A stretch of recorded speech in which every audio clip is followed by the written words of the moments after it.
शिकवते? गणित. मग गणितामध्ये आज आपण काय करणार आहे? बेरीज. काय करणार आहे?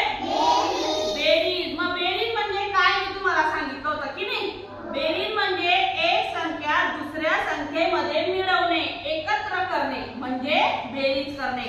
आता बघा मी इथं किती अंक लिहिला बरं? हा किती लिहिला? 2. किती लिहिला? 2. मग जेव्हा बेरीज करतो तेव्हा आपण अधिक चिन्हाचा वापर करतो. याला काय म्हणतो आपण? अधिक. काय म्हणतो?